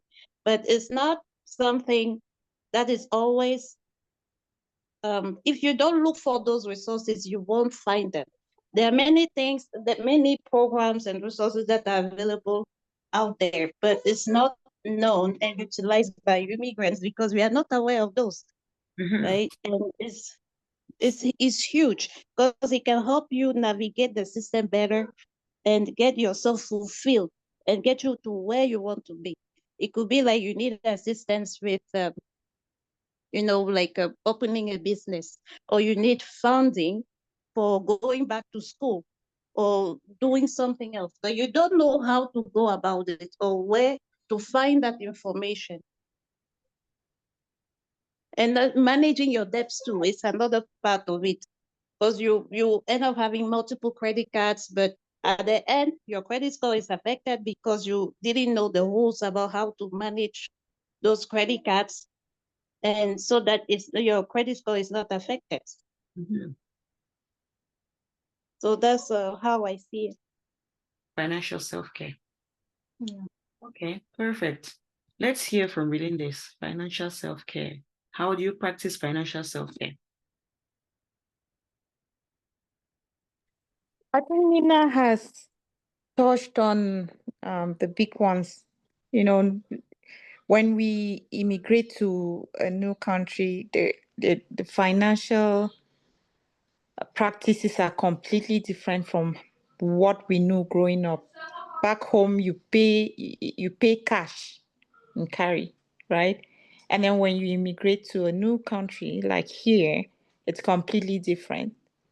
So not knowing how to manage, for example, the credit situation, we don't know credit cards back home. We didn't know. I don't know if the situation has changed.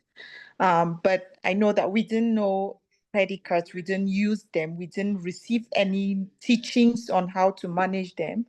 So we moved from always knowing that you have to put money together and then pay for things upfront, to a place where there's a possibility of acquiring things when you don't have the funds and paying later. And I think not knowing the rules of the game has sunk a lot of immigrants into deep debt, right? Which is where we come in with that financial well-being. That alone causes a lot of stress in households, whereby if you don't have good credit, you cannot do anything in this part of the world. So it brings us back to the conversation whereby financial well-being will just mean knowing how to manage your finances so that your credit score does not suffer from your own actions. And I have one rule: don't buy anything with a credit card if you can't afford it, right?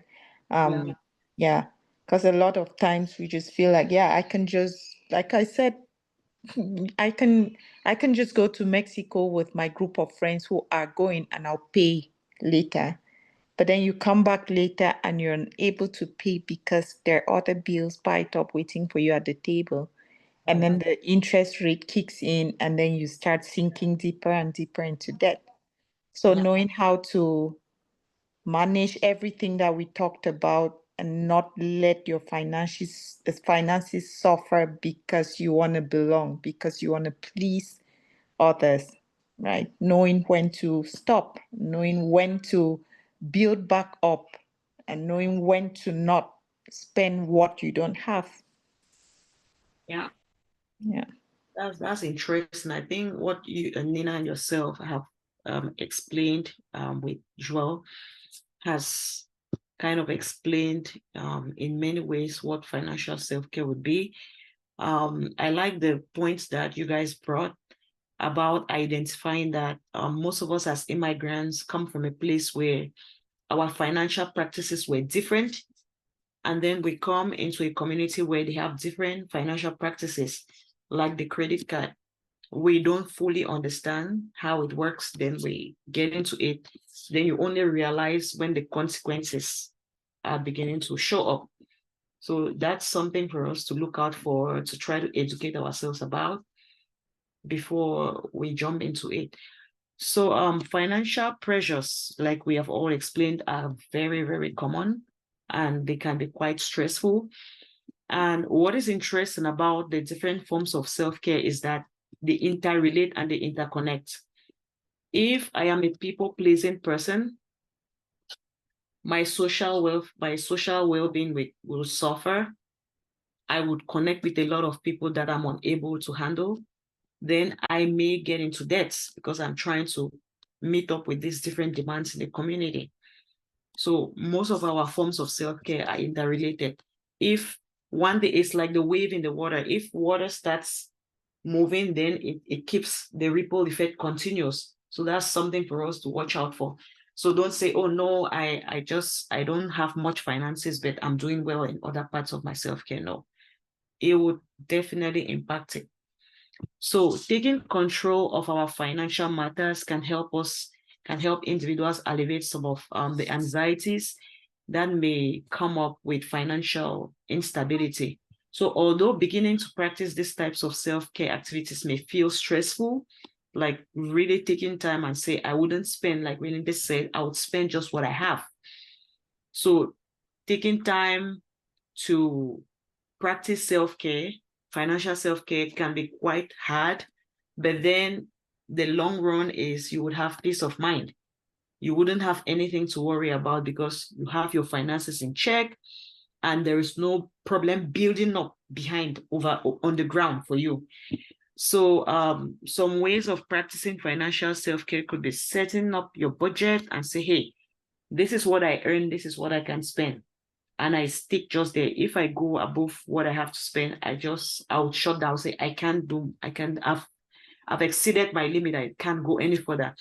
Identifying our financial goals as paying off credit cards and contributing to our retirement fund, taking a financial course, like we said, because there are certain things that we do not master. And the only way you can have control is by gaining knowledge. And if it takes for you to do a course, for you to gain knowledge, why not? So that is it for financial self-care. Now, overall, talking about, Joel, did you want to say something? Yeah. I think finally our conversation became more in English than bilingual, but that's fine. And the thing I wanted to add about financial self-care, I will bring you, I will bring you guys to, like, intentionally, I will bring something. Um, I I think yes, I got the point of like being aware of the practices regarding according to the environment, like the new as an immigrant, trying to get to know the practices in terms of finance. But also the way I see that, is the relationship that you have with money, actually. You need to define the relationship you have with money. I back home, I was working in a bank. And my relationship with money switched at that time because I was just seeing money as a tool, as a mean that you just have to you just use to reach your goals. Uh, because if you at that time, if you don't see the money as a tool, like just paper that you need to count it and it must be a certain amount when you start, when you finish. And it just like on a regular basis, every single day you have, especially in our countries, we deal with so much cash. so seeing so much cash, if you don't have a special relationship with money, you can lose yourself there, right? So that brings me to like this analysis. Then you need to define your relationship with money. Is that like something that you see as like a goal you reach? You have this amount of money in your bank account, and when you see that, you are happy, you are like, okay, it will be a mean that you use, a tool that you use to reach your goals, and in taking that this way will be another perspective with money. So yeah, just I just wanted to highlight that, because that has been something that was part of my thinking process regarding the financial life. Yeah, I like the question that would leave with our guests. What is your relationship with money? Quelle est ta relation avec l'argent? Il faut créer une relation avec l'argent. Ça peut être positif ou négatif. So, let's look at the overall benefits of self-care. Tu peux traduire en anglais ce que je dis en français. Tu peux traduire en français ce que je dis en anglais. So one of the benefits we'll see when you practice self-care on a daily basis is it will reduce stress. Tu peux dire en français une fois. No, it's okay. You just like we are all speaking in French right now, so that's fine. We can just continue in English, right? Okay. Yes. Mhm. Yeah. So one of the benefits of practicing self-care on a daily basis would be stress reduction, increase overall well-being. It will give you a sense of accomplishment. You will feel fulfilled. You would have an improved health for someone who goes for physical activities, someone who has healthy relationships. You would feel overall that you're healthy. Then your relationships will equally be healthy if you take time to reflect and make proper choices, set boundaries when necessary. You would experience improved relationships, both with yourself and with others. Then you would equally notice that your professional fulfillment has increased. It increases if you take time to organize your work, step out when you need to, ask for help when you need, then of course you will feel more satisfied in your professional life. Then when do you know that it is time for you to seek for help? Because all of us struggle with self-care at some point. And one thing I liked when Relinde stepped in and she said self-care is a topic that is after her heart. That is exactly how I feel about self-care, because self-care is one of the indicators that we use to know that someone is struggling mentally. When people are unable to practice their daily self-care routines, then it tells us that there is a problem somewhere. So how then do you know that it's time to seek for help? So seek help if you are experiencing severe or distressing symptoms that lasts for 2 weeks or more. You feel like it is reoccurring and things are not getting better. That is an indicator that it's time to seek professional help. I know most of us struggle with seeking professional help because we feel like, oh, it makes us feel like we don't know any better. It makes us feel like we are limited. No, seeking for help is just to improve on what you already have. It doesn't in any way indicate that you're limited. It's just you getting more information on how to handle the stressors that you have in your life. Then Relindis equally talked about difficulty sleeping. When you start struggling with your sleep, that is an indicator that there is a problem and you may need to seek for professional help to explore what's going on for you and how to address it. Changes in your appetite and unplanned weight changes. Unplanned weight changes could be drastic drop in your weight or drastic increase. That is an indicator that there is a problem. Difficulty getting out of bed in the morning because of your mood. You feel so low, your energy is so low. That is a concern on its own. So it's important to talk to a professional, and then we would help you figure out probably where the problem is coming from and probably some things to do to improve on your overall well-being and your mood. Difficulties concentrating. You can't focus when people are talking to you, you don't understand, you don't listen. That is a concern.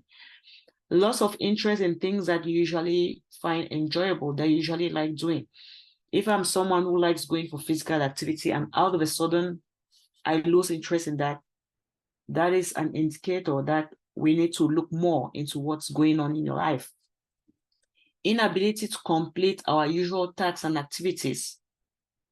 Then you're struggling with mood, you're struggling with stressors. It's important to discuss with a professional to help you figure out what could be going on. Then feelings of irritability, frustration, and restlessness. That is another thing to look out for that would tell that there are more issues and underlying concerns that we need to explore and source out ways to address that. So I ended this presentation today with this quote that stood out for me about what self-care is. The only person who can pull me down is myself. So it still comes back to you as an individual. It is your responsibility to take care of yourself. It's your responsibility to create your self-care routine. It's your responsibility to create a self-care plan for yourself, because it's only Joelle who can tell that she does less physical activities. If Joelle sits and say, okay, Lillian, I am struggling with my self-care.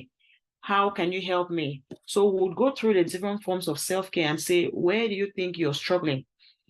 How would you rate your let's say your emotional self-care, you rate it. How would you rate your physical self-care, you rate it. How would you rate your mental self-care, your social? We rate all of that.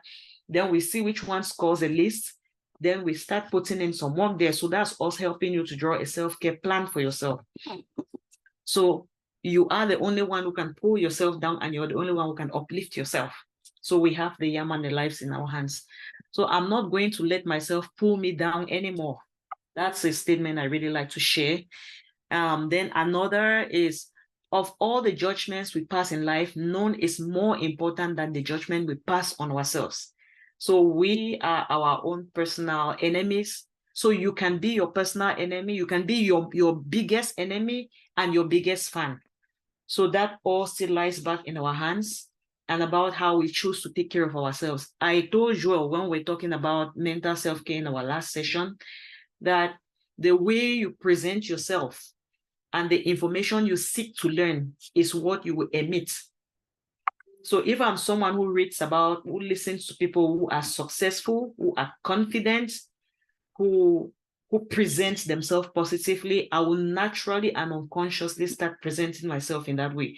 But if I spend my time watching people who are struggling, people who are suffering, then unconsciously those pieces will begin to come into my life, and I will just project that without even knowing. So that is it for self-care. Maybe we can just do a quick round of which type of self-care do you think you need to work on in your life as an individual? So that's for you. Based on the conversation we've had today, which part of self-care do you think you need to work on? I don't know who likes to go first.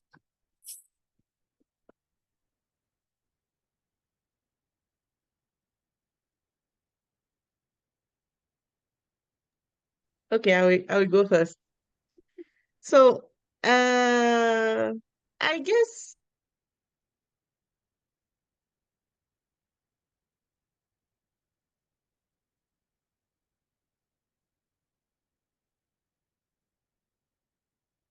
Joelle, you're muted. sorry. The last statement I said, okay. So, I was saying that to me, all the topics that the type of self-care that we talked about during the previous session and this session today, there is always room for improvement. So, yeah, I definitely need to work on all of them, and yeah, because it's part of life, right? And yeah, we should go from that point. Okay. Yeah, So you and agree? thank you very much. I really appreciate and the conversation and all we talked about and the different perspectives and point of view, and it's a topic which is dear to me too because it's the starting point for any human being, right? And Yeah. like I said during our session last time, we always start with ourselves to be able to help or support other like our family members and all the people that are around us. So it's definitely a must to be a high level to have a high level of like self-care and to be able to support our loved ones. Thanks so much, Joel. Let's hear from reading this maybe. What form of self-care do you think you need to work on based on what we've discussed today? I know you guys weren't part of the emotional self-care, physical self-care, and mental self-care, but of course we've had an extensive conversation today with on the other forms of self-care. What do you think you may need to work on in your life? Which part of self-care? To be honest with you, it's a day by day thing. Some days I wake up feeling like, oh my goodness, I am falling behind on emotional self-care. I'm letting things that never used to bother me more these days, and it's taking away from my peace. Mm-hmm. And so on those days, after doing my self-check, I intentionally put self-care, emotional self-care as my top priority. On Mm-hmm. other days, I check in with my finances and I'm just like, I can't believe how much I spent last month. Like, what was I thinking? Did I need all these things that I bought? And then I put my financial self care as my top priority. On another day, I wake up and I go like, geez, I can't believe how much weight I've put on. What is going on? Right? And then I start looking into perspective. How has my eating habits been in the past couple of weeks? And then I realized that I've been so stressed at work, I haven't been paying attention to what I'm eating.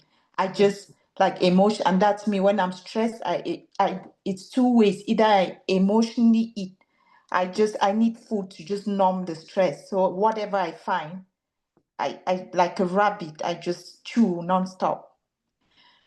And then, or it could go the other way where I have no appetite, right? I am stressed and then I don't even want to think about food. I feel like I don't have the time to sit down and eat. And I carry on till a time where I start feeling like I'm lightheaded, right? Each time I stand up, I'm lightheaded. And that's when I start, doing self-check again and going like, what is going on? I need to slow down. I need to put in more intention into what I'm eating. I need to take a break when I need a break. I need to get some more sleep. I need to switch off my phone. Maybe I've been on the phone nonstop, trying to, again, feed into the societal norms whereby if your phone rings, it means you have to answer it. Mm-hmm. Right. So like I could go on. It just depends on the day. And I think it's an ongoing thing and it's an everyday conversation. You just need to wake up every day and put your check in with yourself and see where you need to find balance. Yeah, that's a very succinct picture of what self-care practice should look like, because it's ongoing. It's every day we continue to evaluate, assess, make changes. There is no fixed rule here. And one thing that I wanted to equally mention is that everybody practices self-care. Everybody does.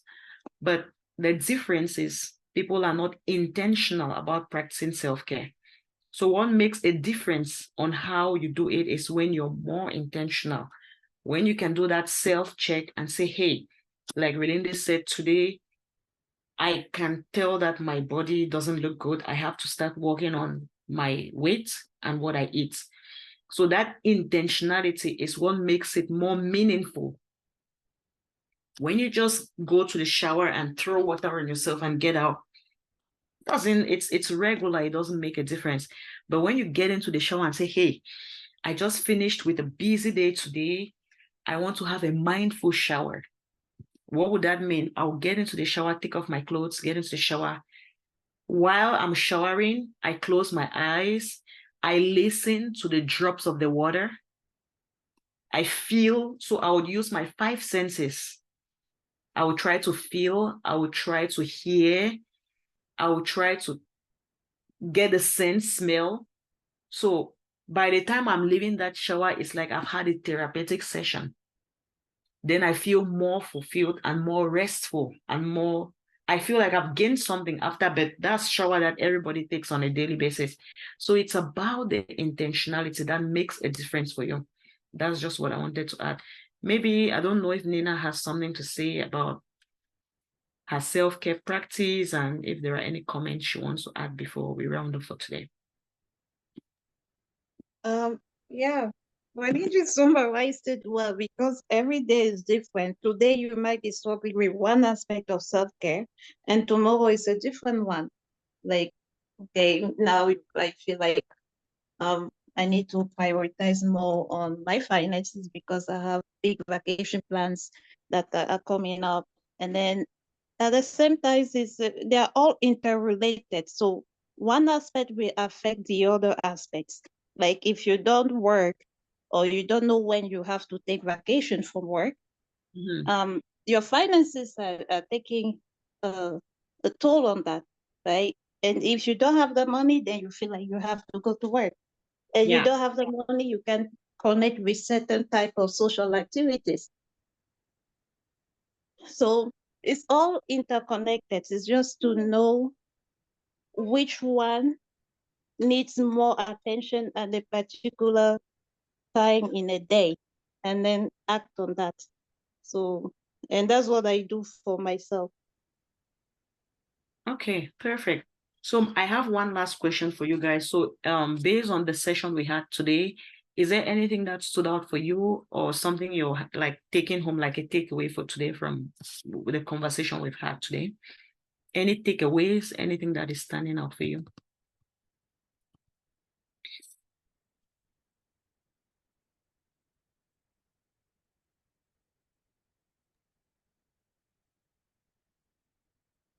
Reading For this? me, the takeaway was the social aspect. You elaborated a lot on it, and it made me think about my own experiences through the years and how I connected with my social environment, my community, and how the responses, how I let um, others' behaviors affect myself. So, and I was like, oh, wow. I don't think I've reflected on that for a while. So it was enlightening for me. Okay, amazing. Amazing. Let's hear from you, reading this. Anything that stood out for you or is a takeaway from our conversation today? Well, the conversation pulled me in different directions, but one thing that's a takeaway is something Joel said, right? It just brought back the perspective of being on an airplane, right? You know, when things start going south, when you're on airplane, the safety practices encourage you to think about you first. So if you're on an airplane with little ones, the safe practices demand that you put on the the safety gear on yourself first Yeah. before you start putting on the people around you. Mhm. So something she said about taking care of you first so that you can be able to take care of those that rely on you is Mhm. my takeaway today. I mean, we always know that, but it's something that when you hear it again, it brings back a lot into perspective, and it continues to remind us to learn to prioritize us first so that we can be around to take care of the vulnerable ones that rely on us for an ongoing.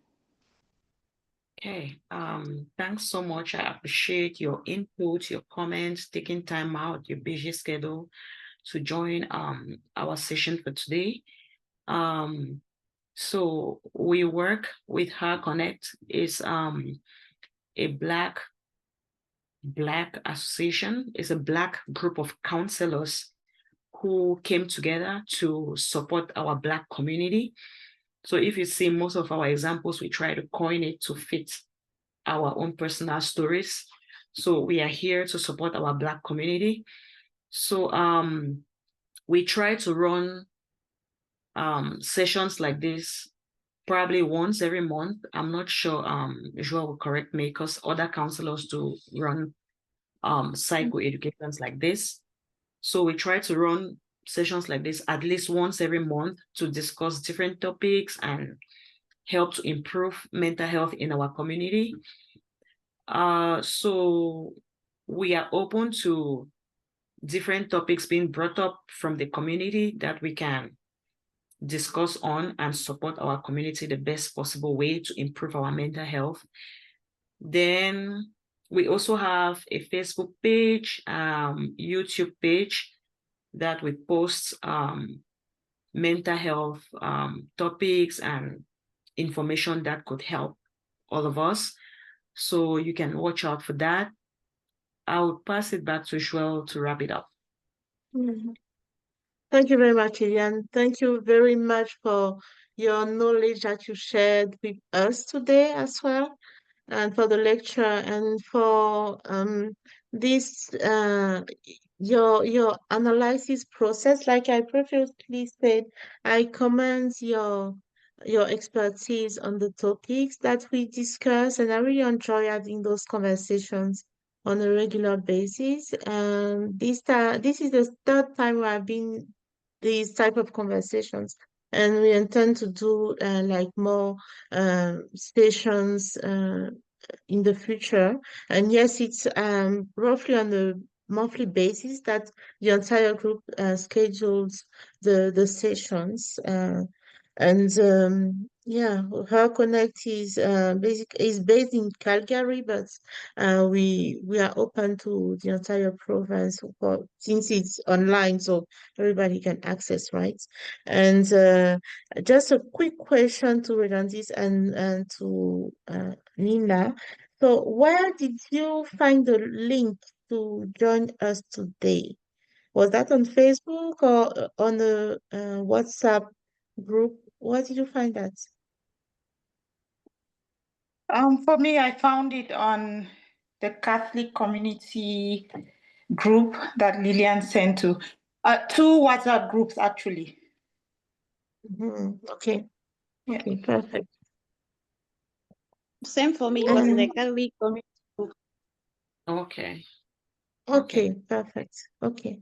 Thank you very much for joining us, both of you. Thank you for your time and thank you for your input and for being vulnerable as well during this session, because those topics are so deep that it's not easy to disclose some information, personal Personal information. information. So, yeah, it makes and also that can bring you to like some self reflections that can bring some emotions or some emotional souvenir as well or past experiences. So thank you very much for sharing all that with us. And stay tuned for the upcoming sessions, and we're happy to have you today. And yeah, feel free as well to share with us if you want to talk about another topic. If you have like other topics that you want to discuss, we will be happy to do that with you guys. Happy Canada Day again. Enjoy the nice weather, and I hope to see you soon. Thank you, Liliane. Thank you, Nina. Thank you, Landis. Thank you all. Happy Canada's Day. Thank you.